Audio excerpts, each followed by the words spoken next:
네, 안녕하십니까. 한국사능력검정시험 기출문제 강의를 진행하고 있습니다.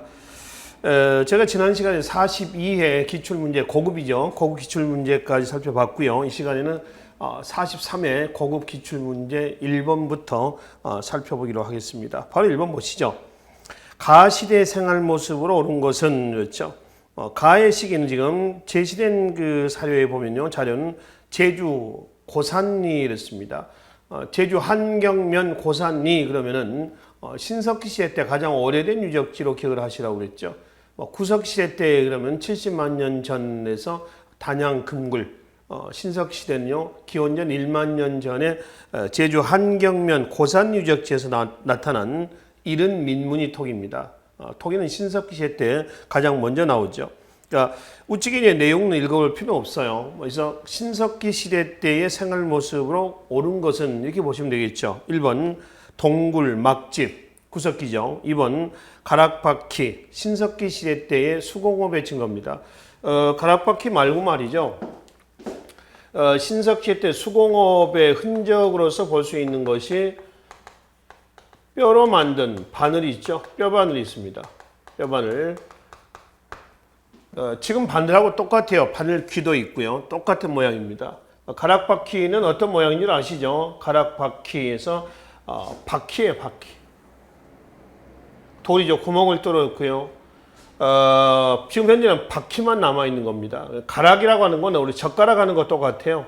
막대를 끼워 넣는 거죠. 그래서 실을 두 개를 만들어서요. 여기다 이제 묶고요. 여기서 돌리는 겁니다. 그래서 실이 꽈배기처럼 꽈지는 거죠. 이걸 가락, 바퀴 이렇게 합니다. 이제 현재 남아있는 거는 이 바퀴만 남아있어요. 하여튼 이 가락, 바퀴 용도로 보고요. 뼈바늘과 함께 원시적이었지만 아마 수공업이 행해지지 않았냐라고 이제 보는 거죠.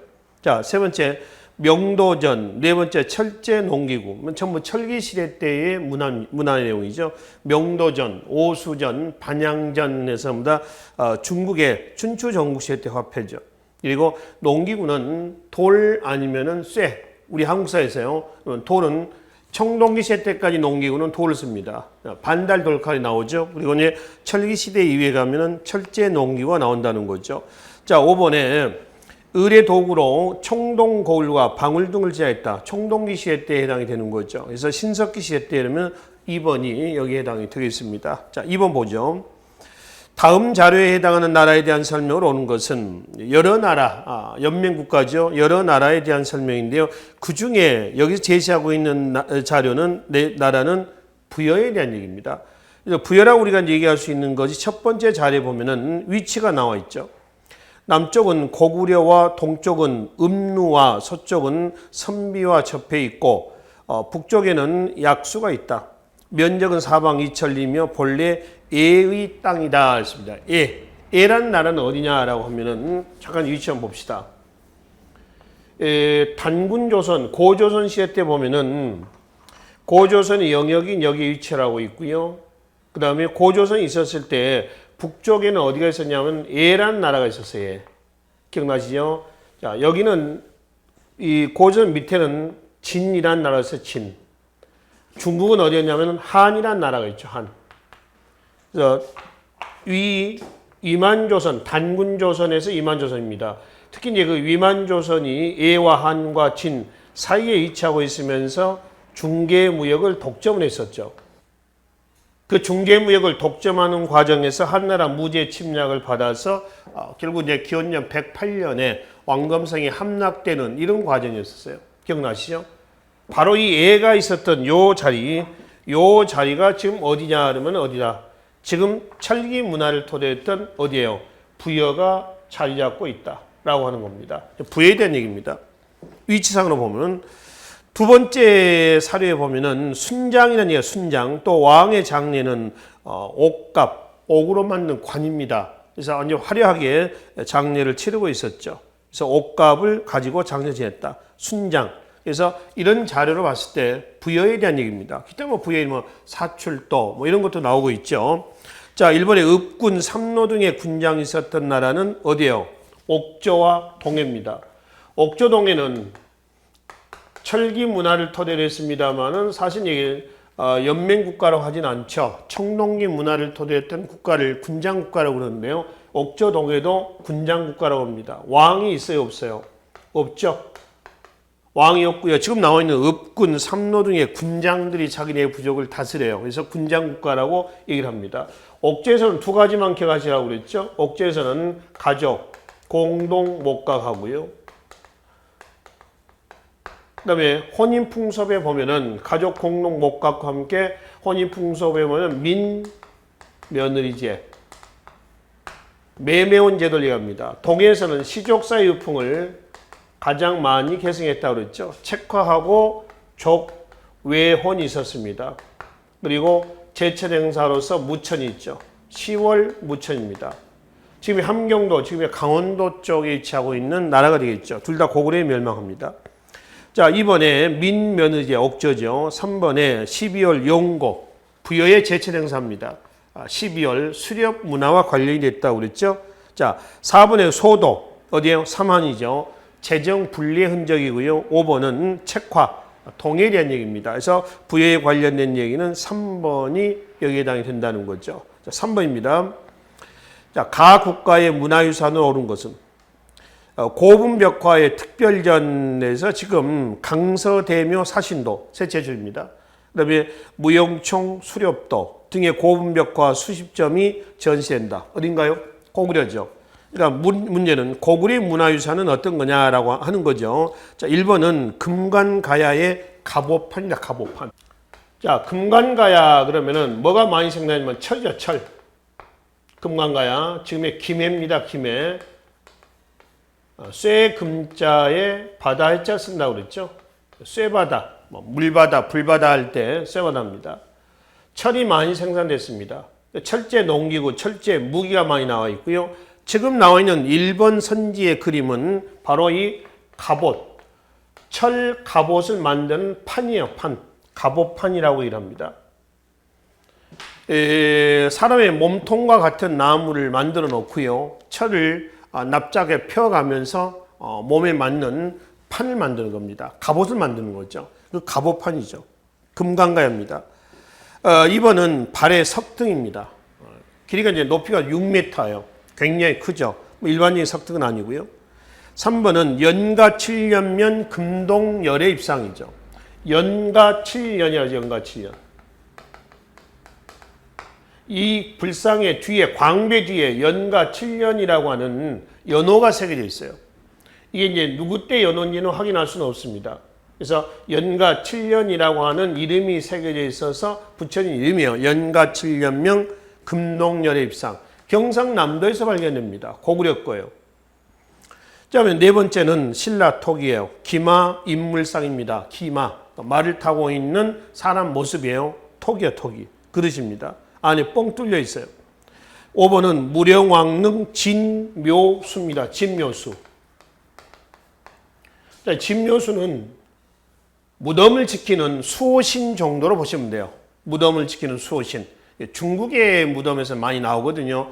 무덤 안에 들어가 있습니다. 무덤 안에 어떤 굴식 돌방 무덤이나 굴식 벽돌 무덤 있죠. 벽돌 무덤이나 굴식 돌방 무덤에 무덤 안에 뻥 뚫려 있을 거 아니에요. 그래서 뚫려 있는 무덤 관 앞에다가 세워놓는 거죠. 이 무덤의 수호신, 수호 짐승신으로 해석을 하시면 되겠습니다. 이건 무령왕릉에서 출토가 됐어요. 백제 거죠. 그러니까 고구려 문화유산은 3번이 여기에 해당이 되겠습니다. 4번 보죠. 다음의 정책을 실시한 왕에 대한 설명을 옳은 것은 자, 율령반포, 공복제정, 그리고 상대 등의 관직은 이때 처음 생겼다. 그러면 이는 신라, 법흥왕이라고 하는 걸 알 수가 있죠. 율령반포 시기를 잠깐 한번 보고 합시다. 고대 국가의 틀이 완성된 시기를 얘기를 합니다. 율령반포의 시기를 고구려, 백제, 신라수는 한번 볼까요? 고구려에서는 4세기 소수리망대 때에 율령이 반포가 됐죠. 백제는 3세기 고이왕입니다. 가장 빨라요. 신라는 가장 늦죠. 6세기 법흥왕대 때입니다. 그럼 소수리망인지 고이왕인지 법흥왕인지 알 수는 없고요. 공복제정과 함께 두 번째 사를 보면은 상대등이라는 관직이 처음 만들었다. 그러니까 대등 중에서 가장 우두머리 대등을 뭐라고 그래요? 상대등이라고 그래요. 누구 때냐면은 법흥왕입니다. 그러니까 신라 법흥왕대 때 업적을 고르면 되겠죠. 자, 1번 보죠. 우산국 복속 지증왕이죠. 이번에 관료전을 지급하고 노고를 폐지했다. 신라 신문왕입니다. 삼국통일 이후가 되겠죠. 통일신라. 눈이 강조를 해드립니다만은 신문왕, 고려 광종, 고려 후기에 공민왕, 조선의 영조, 정조. 제시한 이 왕들의 업적은 말이죠. 반드시 기억을 해두세요. 항상 출제해야 된다고 그랬습니다. 아시겠죠? 자, 그래서 이제 이 두 번째는 신문왕대 때 육두품의 정책적 혼을 얻고 강력한 왕권 강화 정책을 추진하죠. 이때의 경제적인 조치입니다. 세 번째는 거칠부 국사 편찬 진흥왕이죠. 4번 2차돈 순교 불교 공인 법흥왕대 때가 되겠습니다. 근데 2차돈 순교비를 뭐라고 그래요? 백률사 석당이라고 그래요. 백률사 석당. 경주에 있는 사찰입니다. 물론 지금은 없어진 사찰이고요. 그 터에서 이제 석당이 발견됩니다. 석당이라고 하는 건 뭐냐면은 돌 기둥이에요. 돌 기둥. 석당입니다. 돌 기둥당자입니다. 그래서 육각형으로 되어 있는데 그 육각형의 한 면에 2차돈의 순교 모습, 그러니까 목이 잘리고요. 그리고 피가 솟구치는 이런 모습이 새겨져 있어요. 그래서 백률사 석당 또는 뭐라 하냐면은 2차돈 순교비라고 그래요. 신라 이제 불교 공인이 이걸 계기로 해서 가장 늦게 역시 이루어졌습니다. 자, 다섯 번째는 황룡사 구축 목탑. 선덕 이왕의 업적에서 많이 출제가 되는 유물이라고 있죠. 이것과 함께 첨성대도 같이 정리를 좀 하시면 되겠습니다. 그래서 4번은 법흥왕의 업적이니까요. 4번이 거기에 해당이 되겠습니다. 5번 가겠습니다. 가나라에 대한 설명으로 옳은 것은 경상북도 고령 지산동 고분 금관가야인가요? 대가야인가요? 대가야죠. 가야는 육가야예요. 육가야. 6개가 있는데 그중에 전기가야가 금관가야입니다. 근데 후기가야가 어디예요? 대가야가 됩니다. 그래서 대가야는 지금 어디냐 그러면 지금 어디야? 경상북도 고령이에요. 금관가야를 세웠던 사람이 누구냐면 김수로예요. 김수로. 그 다음에 대가야를 세웠던 사람이 이진아시라는 사람이에요. 그래서 김수로 왕, 이진아시 왕 이렇게 이래요. 참고로 김수로하고 이진아시는 형제예요. 형제. 그리고 김수로의 형이 이진아시입니다. 초기에 이제 금관가야가 주도권을 잡다가 대가야로 넘어가게 된 것은 고구려 광개토왕대 때 신라가 외구의 침략을 받으면서 고구려 광개토왕의 군대 요청을 합니다. 그래서 광개토왕대 때 보병, 기병 5만 명을 보내요. 그래서 외구를 격퇴를 하죠. 그런데 내친김에 낙동강 하구까지 내려옵니다. 고구려 군대가. 이때 내려왔더니 여기에는 누가 있었냐면 금관가야가 있었어요.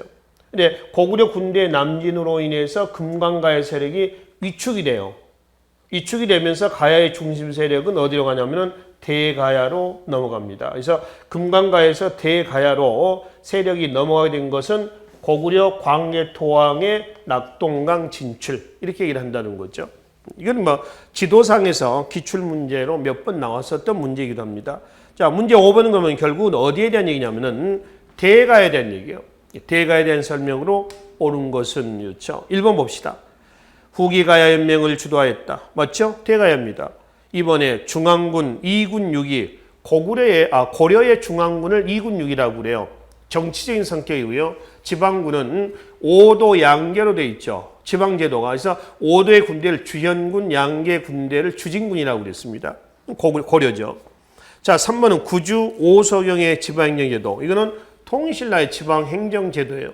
특수행정구역 오소경과 함께 나와 있고요. 4번은 화백, 신라죠. 5번은 왕족 부여시 8개성 8성의 귀족이 지배층을 이뤘다. 백제의 사회 모습입니다. 그래서 1번 대가야에 대한 설명이 되겠네요. 6번입니다. 가에 들어갈 내용으로 옳은 것은 자, 인안이라는 연호를 씁니다. 연호 발해의 8세기 초 무왕대 때의 연호입니다. 무왕대 때. 그러니까 발해 무왕대 때의 업적에 대한 얘기인가요? 자, 1번 낙랑군을 몰아냈다라고 했습니다. 낙랑은 한사군 지역 중에 하나입니다. 아까 잠깐 말씀드렸던 한나라 무제 침략을 받아서 고조선이 멸망을 했죠. 멸망하고 나서 거기다가 한나라 무제는 한사군을 설치했어요. 낙랑, 진번, 임둔, 현도군에서 한사군이죠. 그 중에 이 낙랑을 몰아낸 것이 4세기 초. 4세기 초 누구 때냐면은 고구려 미천왕대 때입니다. 그래서 고조선의 액고토를 4세기 초 고구려 미천왕대 때 거의 회복을 한다라고 하는 것이죠. 국호를 남부로 바꾼 왕은 백제 성왕입니다. 무령왕의 아들이고요. 공주에서 사비로, 그러니까 웅진에서 지금 부여, 사비로 수도를 옮기죠. 옮기고 나서 국호를 뭘로 바꿨어요? 남부여로 고쳤습니다. 자, 세 번째 장문유를 보내서 등주를 공개다. 등주는 산둥반도 등주를 얘기를 합니다. 산둥반도 등주라고 한다면은 지금 남북국 시대 때 상황입니다. 여기가 지금 어디냐면은 산둥반도죠. 여기는 요동반도입니다. 그렇죠? 그리고 여기는 요하죠. 요하고 여기는 황하입니다. 이거는 양쯔강이 되는 겁니다. 이 시대 때의 상황을 보면 북쪽에 발해, 북북이 있고요. 남쪽에는 어디냐면 통일신라, 남국이 있습니다. 통일신라가 되겠죠. 북국입니다. 중국은 어디가 있죠? 당나라가 있었습니다. 당이 있는 이런 성국이죠. 8세기 무왕대 때 가면 당과 발해가 좀 껄끄러운 관계예요. 그래서 8세기 무왕대 때는 이렇습니다. 발해의 수군, 해군입니다. 장문유를 산둥반도에 보내서 여기를 공격을 했고요. 요하를 경계로 해가지고 두 나라가 대립을 하고 있었어요. 언제 때 수교관계를 맺냐 하면은 8세기 후반. 무왕 다음에 등장한 사람이 누구냐면 문왕입니다. 문왕대 때 국교가 재개가 돼요. 활발한 정치, 사회, 문화적인 교류가 행해지게 됩니다. 그래서 장문유를 보내서 산둥반도의 등주를 공개했다. 등주, 여기를 공개한 것은 발해 때입니다. 발해, 무왕대 때고요.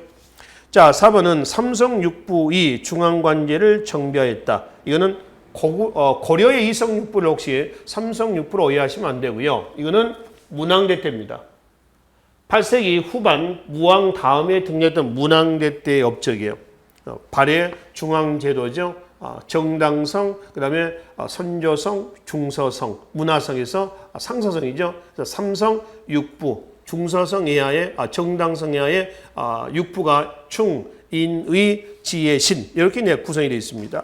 5번은 오경 15부 62주의 지방행정제도를 확립했던 것은 10세기 초예요. 선왕입니다.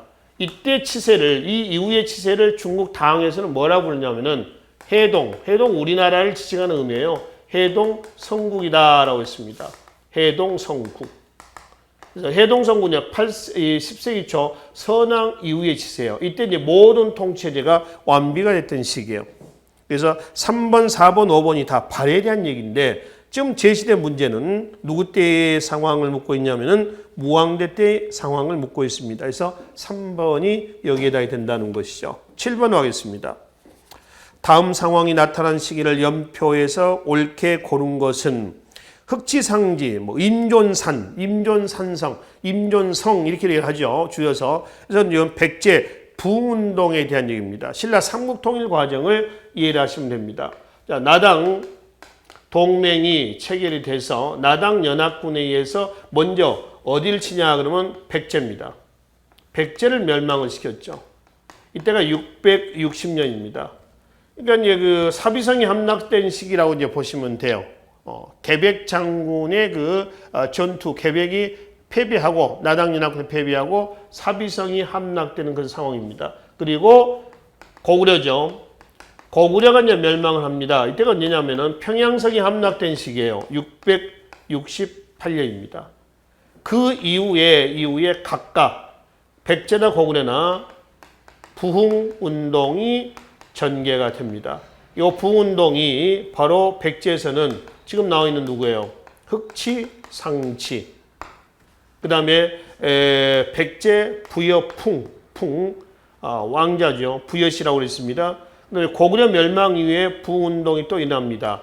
안승이라든가 등에 의해서 진행했습니다만은 결국은 잘 되지는 않았죠. 그래서 백제 멸망한 이후의 연표를 체크하시면 되겠네요. 바로 660년 개백의 황산벌 전투 이후에 기벌포 전투 그 사이까지 라가 여기에 해당이 된다라고 하는 것이죠.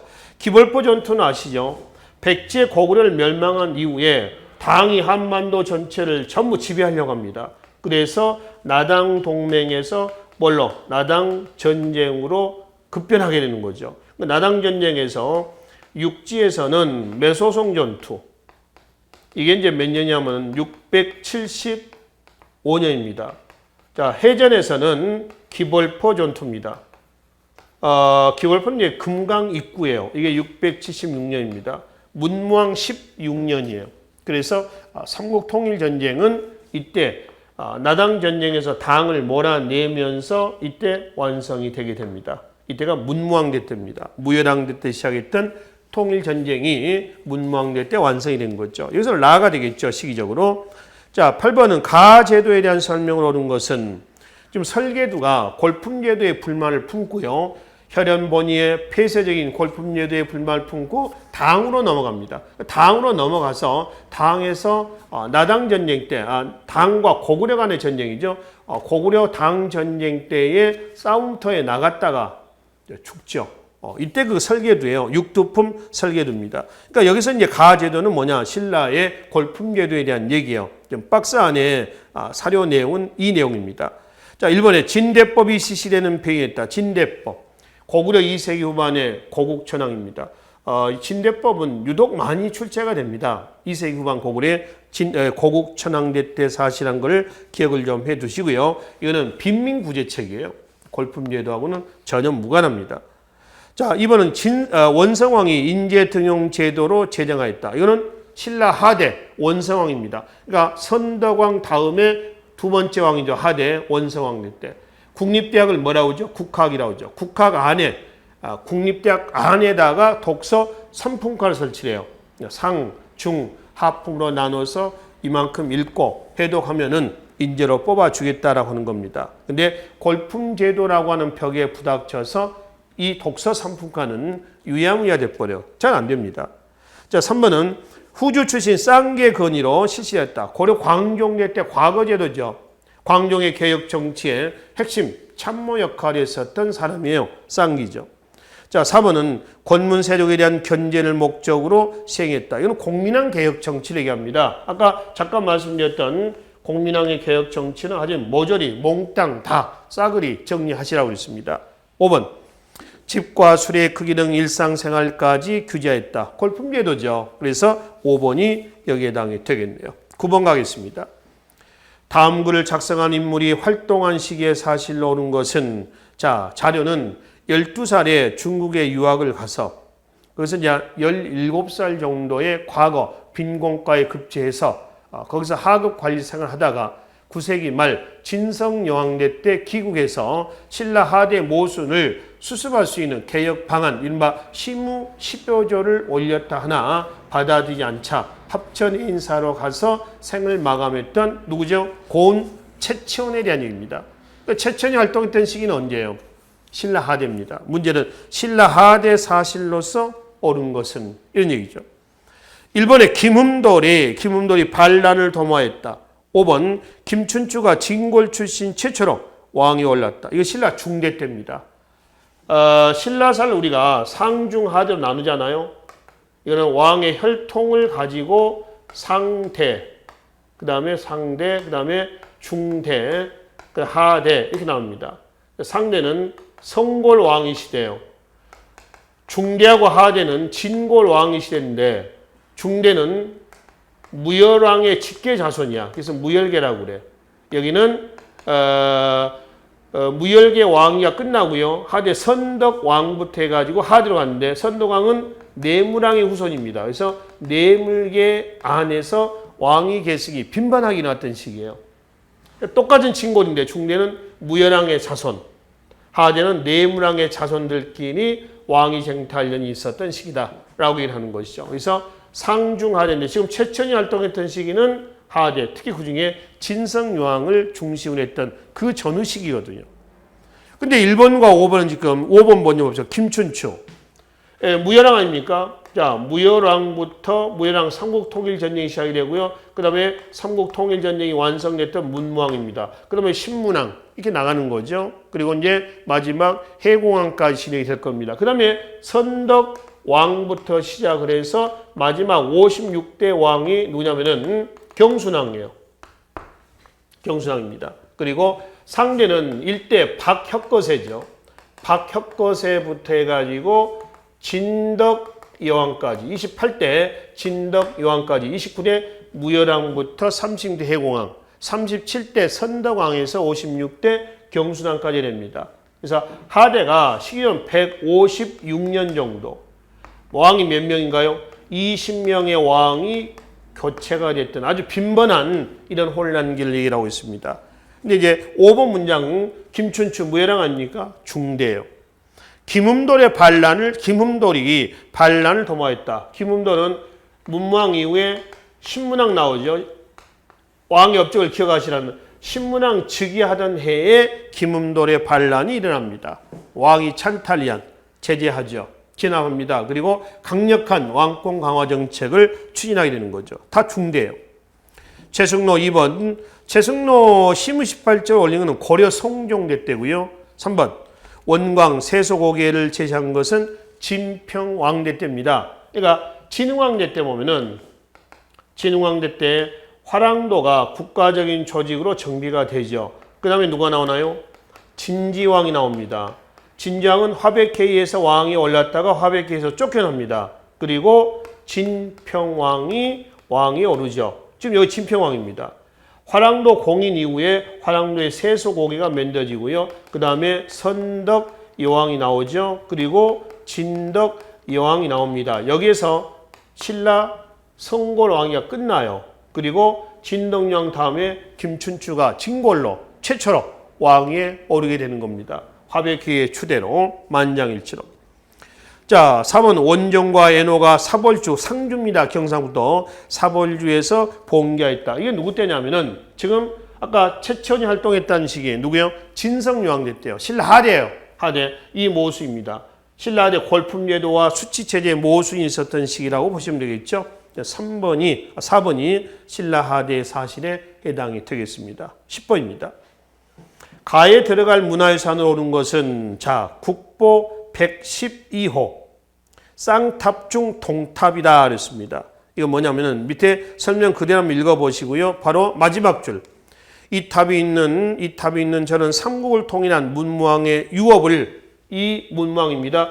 유업을 이어받아 아들인 누구 때? 신문왕대 때에 완공하였다. 이거 어디냐면 감은사 절터만 있죠. 감은사지 동서탑이에요. 동탑과 서탑을 얘기합니다. 통신라 때 대표적인 3층 사각탑의 모습이에요. 3층 사각탑의 형태인데요. 이게 감은사지 석탑입니다. 불국사 석가탑하고 비슷해요. 모양을 봤습니다. 여기서는 1번입니다. 규모가 1번이 이게 석가탑하고도 비슷하다라고 말씀드렸는데 똑같다라고 하는 거는 다른 2번, 3번, 4번, 5번의 탑 모양하고는 전혀 좀 다른 이질적인 탑이에요. 그래서 이 탑이라고 하는 것을 여러분들이 인지를 하셔야 합니다. 2번은 다보탑입니다. 불국사 다보탑이죠. 불국사 대웅전을 기점으로 해가지고 오른쪽에 있는 거고요. 왼쪽에 있는 것이 석가탑이에요. 석가탑도 이 감은사지 동탑이나 서탑하고 모양은 똑같습니다. 3번은 경주에 있죠. 분황사 모전석탑입니다. 모방했다는 얘기죠. 모방했다. 뭐를 모방했냐 하니까 이 전은 벽돌 전자입니다. 그래서 벽돌을 모방한 탑, 모전탑. 어떻게 보면 벽돌처럼 보입니다. 진회색 돌인데요. 벽돌처럼 깎은 거예요, 돌을. 그래서 벽돌을 모방한 탑, 석탑이 되는 거죠. 모전탑라고 일하는 거죠. 현재는 3층만 남아 있습니다. 4번은 평창에 있나요? 월정사 팔각 9층 탑입니다. 이 월정사 팔각 9층 탑은 중국 송나라 영향을 받은 거고요. 중국 원나라 영향을 받았었던 탑 중에 바로 지금 현재 국립중앙박물관에 보관이 되어 있는 경천사지 10층 석탑이 있어요. 이 경천사 10석탑의 영향을 그대로 받은 똑같은 대리석으로 만든 것이 조선 세조 때 원각사지 10층 석탑이야. 이거는 서울 종로 3가적일 겁니다. 원각사 파고다원이라고 그러냐 탁골공원. 그래서 그 원각사 터 안에 현재 보관이 되어 있습니다. 5번은 익산 미륵사지 석탑입니다. 이거는 목탑 형식을 지었습니다. 돌을 나무처럼 잘게 깎아서 세운 것이죠. 맨 밑에 미륵사지 석탑의 기둥 부분 보면은 기둥이 일자가 아니라 건축 양식에서 가운데가 이렇게 튀어나오는 이러한 건축 양식, 기둥 양식을 뭐라고 하죠? 배흘림 기둥이라고 그래요. 배흘림, 엔타시스. 안정감을 주고 있습니다. 그러니까 돌을 이런 식으로 깎아 놓은 거예요. 자세히 보면. 그래서 익산 미륵사지 석탑은 목탑이 유행하다가 석탑으로 넘어갈 때 그 과도기 때 만들어진 것이다 라고 얘기를 하는 것이죠. 10번은 1번이 여기에 해당이 되어 있습니다. 11번 가겠습니다. 밑줄근 폐하에 대한 설명을 하는 것은 폐하 그러면은 이건 이제 뭐 황제란 얘기예요. 황제. 누구 때냐 그러면은 노비안건법이라는 자료를 가지고 고려 광종대 때라고 하는 가수가 있습니다. 억울하게 노비가 된 자도 있죠. 그러니까 후삼국 통일하고 체제 정비에 나가는 과정에서 억울하게 양이었다가 노비가 된 사람들을 다시 양이노 신분을 환원해 주는 거죠. 이걸 노비안건법이라고 그래요. 그렇게 함으로 인해서 호족대 세력을 꺾고 왕권을 강화할 수가 있었다라고 하는 겁니다. 누구예요? 고려 광종입니다. 그런 이제 호족 세력을 꺾고 나서 물갈이를 하죠. 이게 쌍계 건의로 실시했다는 뭐예요? 과거제도입니다. 그래서 신구 세력의 세대 교체를 단행했다. 신세력은 과거를 통해서 새롭게 등장한 광종의 사람들이고요. 구세력은 기득권을 갖고 있는 세력들이죠. 물갈이를 하는 그런 조치였었습니다. 그래서 폐하라고 하는 건 또 광종대 때에 칭제 건언하잖아요. 근데 칭제 건언이라는 뜻은 뭐예요? 황제라 칭하고 건언, 연호를 쓴다는 뜻이야. 건언. 근데 이 건언이라는 이 단어를요, 연호로 그대로 쓴 왕도 있습니다. 신라가 말씀드렸던 6세기 법풍왕이에요. 법풍왕대 때 연호가 건언이거든요. 그러면 광종대 때 칭제 건언할 때 연호는 어떻냐면은 광덕, 준풍 이런 연호가 나옵니다. 이런 연호는 광종대 때예요. 자, 문제는 고려 광종대 때 사실입니다. 1번 이거는 최승로 시무시팔지 후속 조치죠. 최초로 지방관이 파견됩니다. 다 파견된 건 아니고요. 12목에 12군데의 목사라고 해서 1차 파견하게 되는 것이죠. 성종이고요. 2번은 누구예요? 공민왕개혁정치 때이죠. 신돈. 전민변종도감의 판사로 임명해서 신돈을 개혁정치의 승려입니다. 앞쪽 맨 선봉장에 세워놓은 것이죠. 물론 실패했죠. 3번에 흑창. 고려 태조 때입니다. 태조 때. 빈민구제 목적인데요. 이게 성종대 가면은 뭘로 고쳐져요? 기능이 확대가 되면서 의창으로 바뀝니다. 주전도감을 설치해서 해동통보를 발행한 것은 누구? 숙종이죠. 문종의 아들이자 왕자였던 의천이 주전도감을 만들어요. 의천, 해동천태종의 의천입니다. 여기서 이제 해동통보, 해동중보, 삼안통보, 삼안중보, 동국통보, 동국중보, 또 은병, 활구라고 하는 은한근으로 만들었다는 은병 등이 만들어집니다. 화폐에서 말이죠. 화폐에서 통보 그래요. 통보. 통보란 얘기는 뭐냐? 보물 할 때 보물 보자입니다. 보물과 통한다가 보물과 같다는 뜻이야. 그래서 동국통보, 해동통보, 삼안통보 할 때 뒤에 통보는 보물과 같다. 이 화폐가 그런 의미입니다. 그 중보는 뭐냐? 중보는 통보가 나오잖아요. 통보가 나오면은 그 다음에 나온 것이 중보입니다. 중보. 우리가 책을 중간한다, 뭐 복간한다, 재간한다 그러죠. 그럴 때 그 중보는 화폐를 다시 만든 거예요. 그러니까 통보가 먼저 나오고요. 중보가 나중에 나온 화폐예요. 그래서 예를 들어 삼안중보, 삼안통보 이렇게 이해를 하지 마시고요. 삼안통보, 삼안중보 이런 식이야. 동국통보, 동국중보라고 이해하시면 됩니다. 그래서 이제 네 번째는 고려 숙종대 때예요. 고려나 조선이나 숙종군은 화폐 경제와 관련이 되어 있습니다. 조선 숙종은요, 대동법이 전국적으로 시시가 되면서 전국적으로 유통된 화폐가 하나 있죠. 뭐죠? 가장 흔한 화폐, 조선시대 때 상평통보입니다. 숙종이죠. 자, 5번 광독, 준품 등의 여기서 아까 말씀드렸던 독자적인 연호 광종대댁입니다. 5번이 광종의 업적에 해당이 되겠습니다. 12번입니다. 가 인물에 대한 설명을 오는 것은 자, 가 새로운 세상을 꿈꾸다 왕족 출신으로 세력을 키워 나라를 세운 이 사람 누군가 이 사람이 자 밑에 보시면은 양길의 휘하에서 세를 키고 양길의 부하가 됐다가 궁궐에서 뛰쳐나옵니다. 자, 순서를 한번 볼까요? 이거 봐봐요.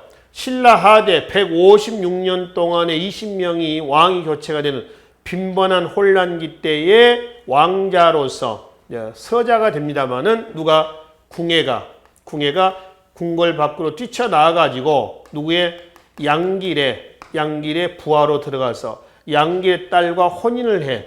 그래서 양길은 초적이에요. 농민 도적이거든요. 굉장히 무식하죠.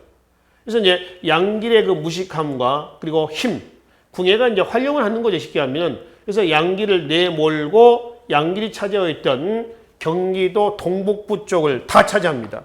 그리고 다시 궁예는 어디로 가요? 송악으로 가죠. 예성강을 중심으로 해서 세력을 키웠던 왕건 세력과 연합을 한단 말이에요. 옛날로 합니다. 그렇게 해가지고 901년에 어디를 건국했나요? 후고구려를 건국을 했습니다. 그러나 결국 이제 918년에 왕건에게 쫓겨나갔죠. 왕건이 고려를 건국을 하면서. 그래서 누구에 대한 얘기냐면 궁예에 대한 얘기입니다. 쫓겨난 설 왕자 출신의 궁예에 대한 얘기죠. 1. 후당 5월의 사신을 파견하였고 이거는 국제적인 감각을 갖췄다는 건데요. 5번 같이 보겠습니다. 신라의 금성을 습격해서 경혜왕을 죽였다. 경혜왕을 죽이고요. 경혜왕을 55대 왕입니다. 죽이고 누구를? 경순왕을 앉혀놨어요. 포석정에서 죽였다. 이렇죠. 이게 누구 얘기냐면은 바로 후백제 900년에 후백제를 완산주 지금이 어딘가요? 전주죠. 에서 후백제를 세웠었던 누구? 견훤이죠. 견훤에 대한 얘기입니다. 그러니까 견훤이 중국 후당 5월이라고 한다면은 지금 상황이 중국은 어느 시기냐면은 우리나라의 후고구려, 후백제, 신라가 이렇게 있었을 때 이른바 후삼국 시대죠. 중국은 5대 10국 시대예요. 5대 5나라고요. 10개가 총 15개 나라가 난립되는 상황입니다. 이 5대 10국의 상황을 수습했던 나라가 어디예요? 바로 송이죠. 송.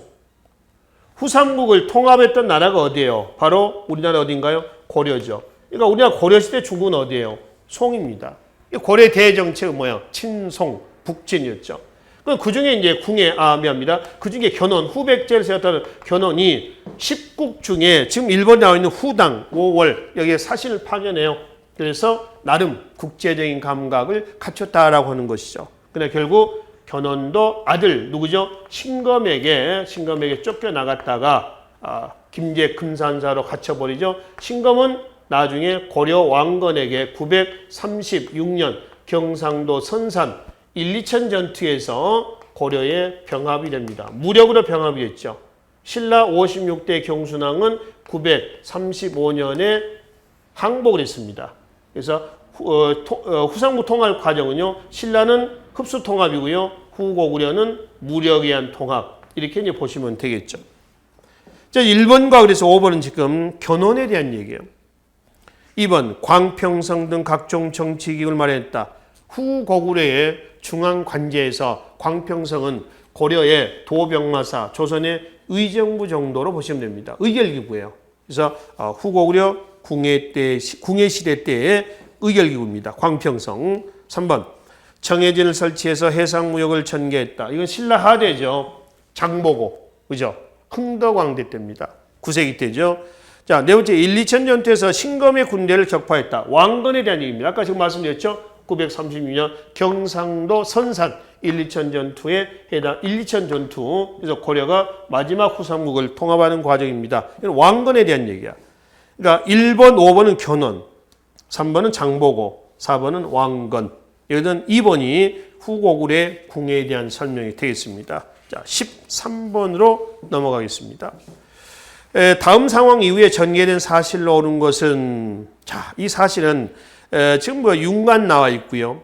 숙종, 동북 구성, 축조했다가 다시 돌려줬다. 뭐 이런 얘기입니다. 고려시대 때 대관계를 이해를 하시면 되겠죠. 동북 구성은 여진을 토벌하고 1107년에 윤관이 축조를 했습니다. 동북 구성의 위치에 대해서는 뭐 여러 가지 이견이 좀 있습니다만 현재 우리 국사편찬위원회의 견해상 함경도 쪽으로 봅니다. 일부는 두만강 이북 쪽으로도 보는 견해도 있습니다만 현재는 여길 얘기를 한다라고 하는 것이죠. 1107년에 여진을 토벌하고 근데 1109년에 돌려줍니다. 여진의 반환 요구. 또 이쪽에는 거란이 있죠. 여진이 있고요.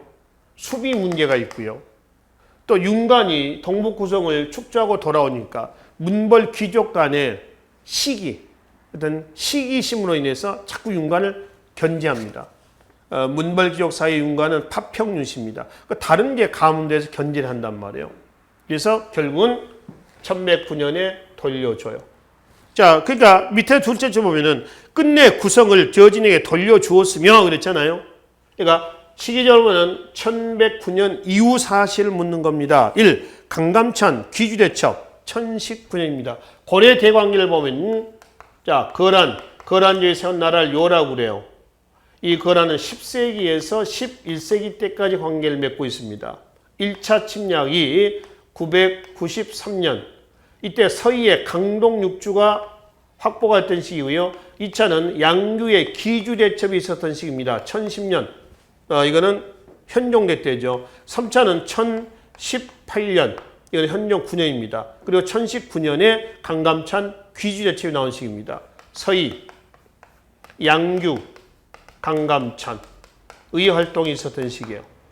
자, 그 다음에 12세기 가면은 거란이 여진에게 멸망합니다. 여진족이 세운 나라 이름을 금이라고 그래요. 이때는 동북구성 축조 나오죠.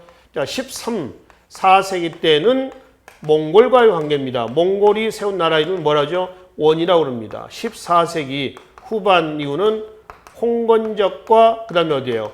왜구죠. 이 홍건적 왜구의 침략을 격퇴하는 과정에서 성장했던 세력을 뭐라고 하죠? 신흥 무인 세력. 몽골, 삼별초, 여진, 별무반, 거란, 광군, 고려 특수부대들 얘기합니다. 그러니까 지금 이 이유인데 지금 강감찬 얘기는 이 앞에 얘기 아닙니까? 이번에 강조가 정변을 일으켜서 왕을 피했다. 이 강조의 정변인데요. 이게 1009년입니다. 1009년, 1010년 2차 침략을 해요. 이걸 강조의 정변이라고 그래요. 강조라는 사람의 정변입니다. 이거는 뭐냐면은 목종이 있죠. 고려의 목종을 패하고 누구를? 현종을 옹립시킨 사건이야. 이걸 강조의 정변이라고 그래요. 이게 거란의 2차 침략의 원인을 제공해 줍니다. 이건 그 앞이죠. 3번. 이자겸이 금의 4대 요구 수용을 주장을 하고 그리고 4대 요구를 수용을 했어요. 이때가 1126년입니다. 그러니까 1126년이라 한다면은 바로 수용을 하고 나서 이자겸이 난을 일으켰던 그 시기랍니다. 그리고 이자겸의 난 실패 이후에 이자겸의 난의 결과가 일부 원인에서 묘청의 서경천도운동이 일어나고 이 두 사건에도 불구하고 고려 문벌 기록사의 모순은 전혀 수습이 안 됐죠. 그래서 1170년에 무신정변이 터지면서 문벌 기록사의 쐐기를 박는 그런 사건이 납니다. 4번 서희 강동육주 거란 1차 침략 때입니다. 우리나라 영토가 최초로 압록강 하구까지 올라가는 계기가 됐다라고 하죠. 자, 5번은 부여성에서 비사성에 이르는 천리장성 축조. 이거는 영유왕 때때요. 7세기 연개소입니다. 부여성 비사성은 어디냐 하면 위치를 잠깐 보면은 자, 여기가 아까 여기가 어디였어요? 요동반도죠. 부여성, 옛날 부여가 있었던 자, 부여성에서 요동반도 끝 비사성입니다. 여기에 천리장성 축조입니다. 몇 세기요? 7세기 고구려 영유왕 때 누가 연개소문이 그래서 당의 침략을 막자는 겁니다. 근데 결국 당나라 침략을 받았죠. 몇 번의 침략을 나왔냐? 전쟁을 거쳤냐면은 3차입니다. 3차인데 3차 다 볼 필요 없고요. 그 중에 1차만 정리하시면 된다고 그랬습니다. 645년 이게 양만춘, 안시성 혈전 이렇게 일하는 것이죠. 이게 천리장성이야. 7세기 때입니다. 7세기 때. 그러니까 한참 이전이죠. 문제는 12세기 초 이후의 사실을 묻고 있는 겁니다. 3번이 여기에 해당이 되겠죠. 14번입니다. 밑줄군 그의 정책의 내용으로 옳은 것은 자, 최근 최충의 구제학당을 비롯한 사학 시비도로 학생들이 모여들어 관학이 많이 축되었다. 지공고, 과거 출제하는데 과거 시험 보는데 그 시험관이에요. 요즘에 얘기한다면 대학 수학능력 시험 무슨 뭐 축제위원장 뭐 이런 정도로 해석하시면 되겠습니다. 최충이 지공고 2번이나 지공고를 했었습니다. 2번이나. 그러니까 경험이 있으니까 학생들이 학교를 가지 않고 정규 학교를 가지 않고 최충이 퇴직 이후에 개경에 자기 집에다가 설치했던 사립학교 사학으로 하는 겁니다. 그래서 구제학당 학교가 9개가 만들어져요.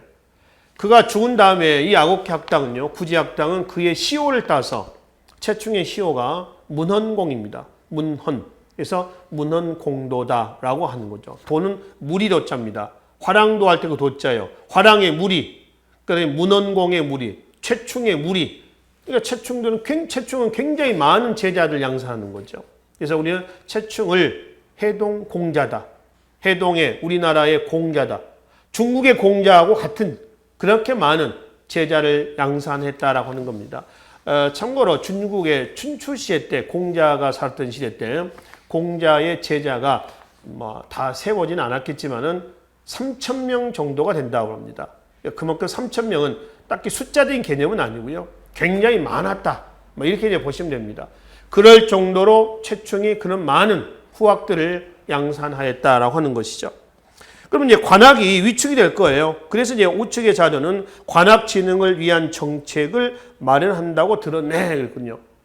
사학이 융성하면서 관학이 위축되니까 관학 진흥책을 국가가 추진합니다. 숙종대 서적포 설치. 그다음에 뭐 예종대 때에 뭐 국학 칠제, 사학 구제학당을 모방한 국학 칠제입니다. 그다음에 이제 인종대 때 가면은 뭐 장학 재단도 만들고요. 충렬왕대 때 가면은 경사 교수도감을 설치하고, 공민왕대 때 가면은 뭐 국립대학 고려 국립대학은 유학교육과 기술학교를 같이 하잖아요. 그죠? 율, 서, 산학 이렇게. 근데 기술학을 빼고요. 순수한 유학교육만 시킨다거나 뭐 이런 식으로 해서 숙종부터 고려 중기부터 고려 말까지 계속 관학진흥책이 나옵니다. 그럼 잘 됐을까요? 잘 되지 않았습니다.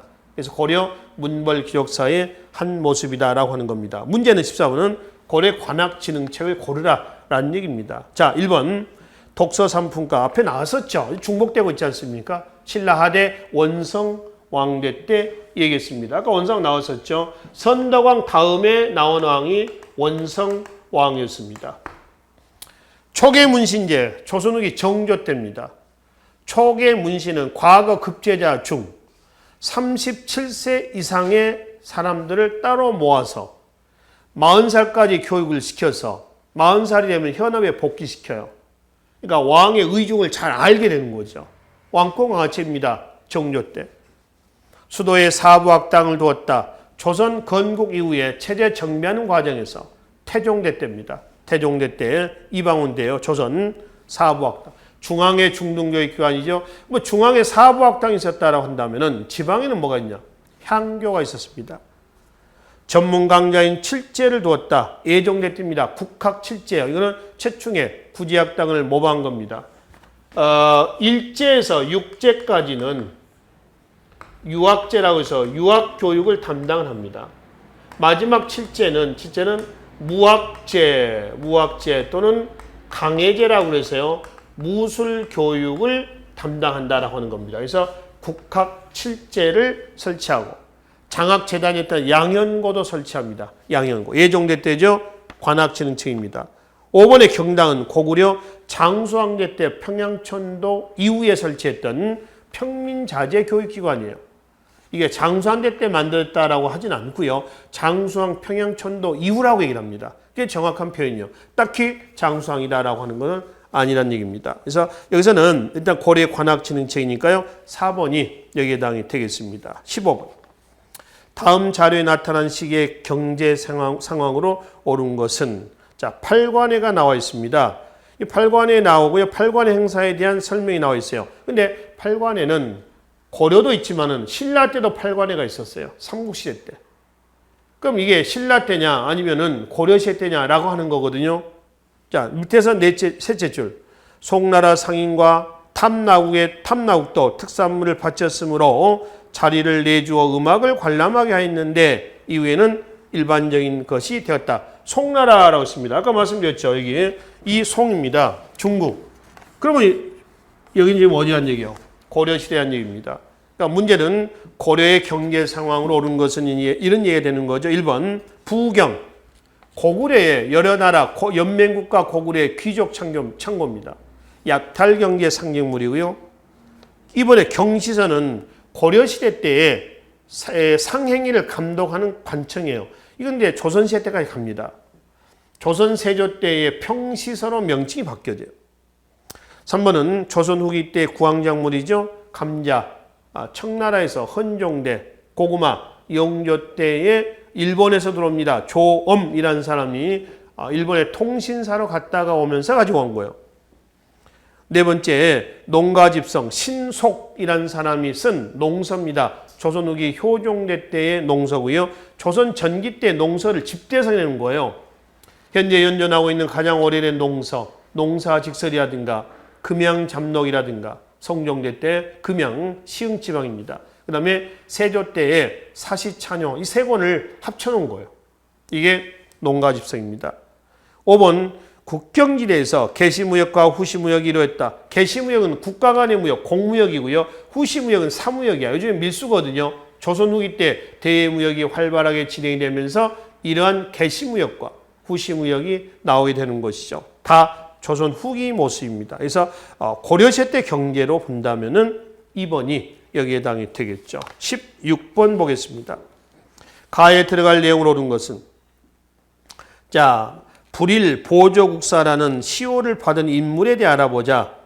수선사 결사를 제창하여 불교계를 개혁하였다. 보조국사 진울이죠. 의천은 문종의 아들이라고 그랬죠. 대각국사 이렇습니다. 문제는 진울에 대한 얘기입니다. 의천은 고려 전기 때 인물이고요. 진울은 고려 후기 때 인물이에요.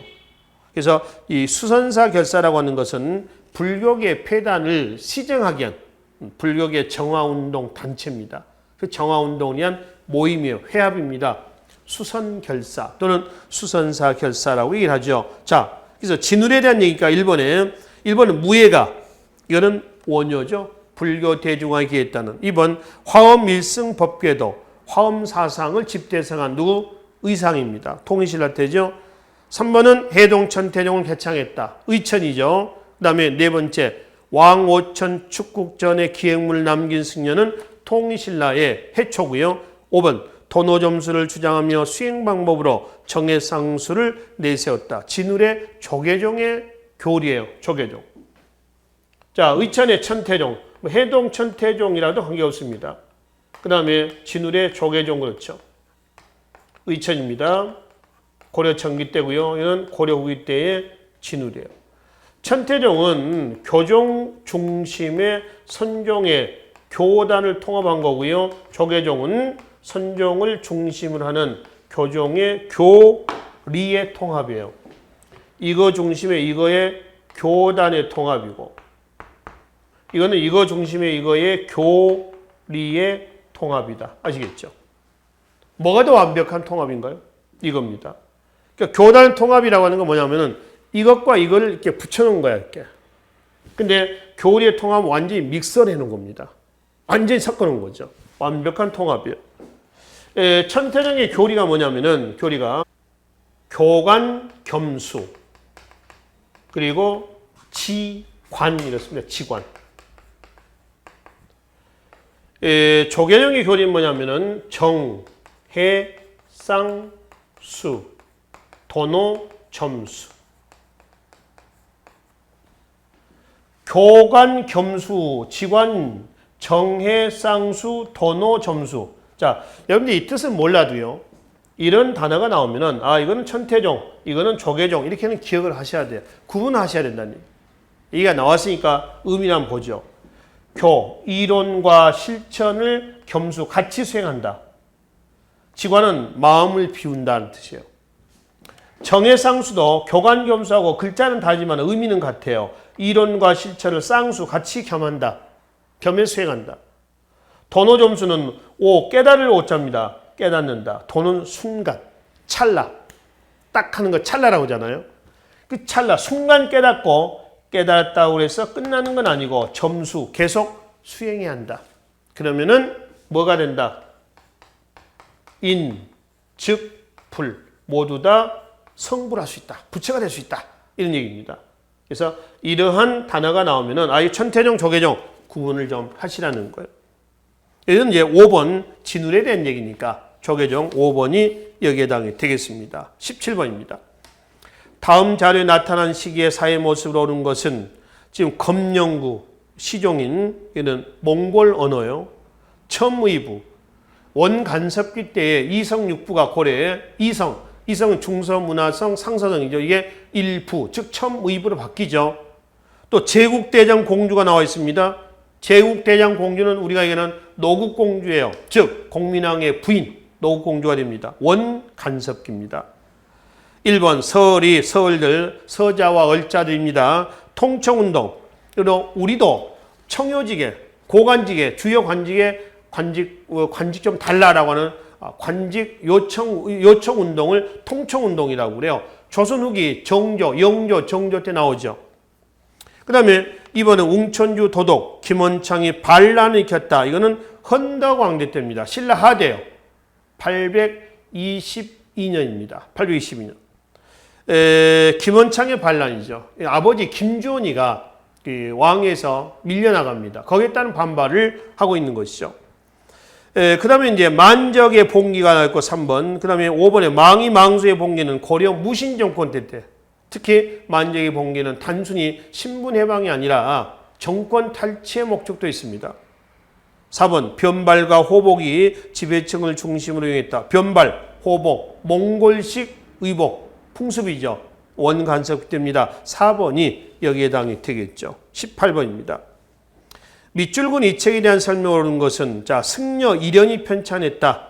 이 책은 왕력, 기, 흥법 등등 5권 9편으로 구성되어 있으며 군이 인각사에서 간행했다는 삼국 유사입니다. 1281년에 간행이 된 삼국에 떠돌아다니는 이야기를 모아놓은 거죠. 삼국유사 1번과 5번은 삼국사기죠.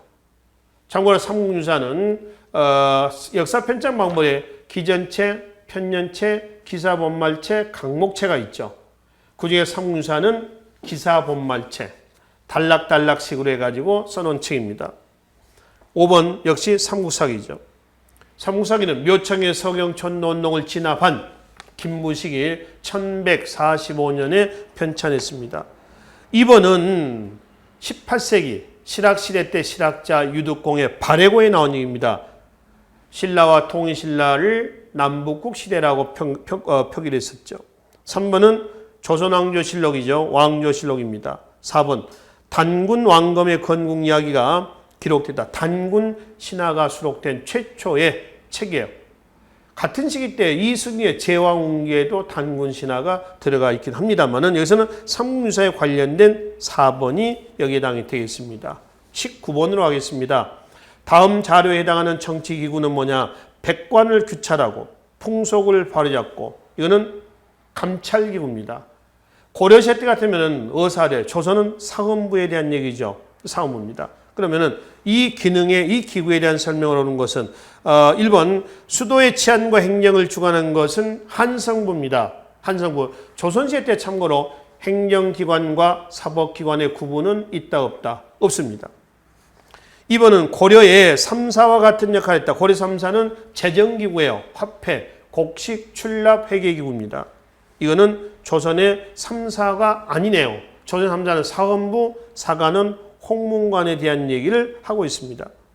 3번은 조광조를 비롯한 사림의 건의로 역파된 것은 초제를 주관하는 관청, 소격서입니다. 초제는 하늘에 대한 제사죠. 그러니까 사림들은 하늘에 대한 제사는 누구만 할 수 있다. 중국 황제만 할 수 있는 거 아니냐. 이런 얘기예요. 근데 우리가 하면 안 되지 않느냐. 그래서 초제를 주관하는 관청이었던 소격서를 폐지합니다. 결국 기묘사화로 제거가 되고 있죠. 중종대 때 조광조입니다.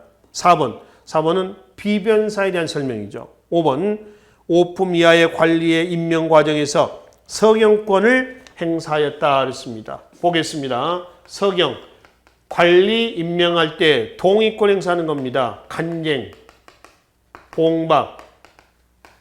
자, 간쟁이라고 하는 건 뭐냐면 왕에게 직언하는 겁니다. 직언.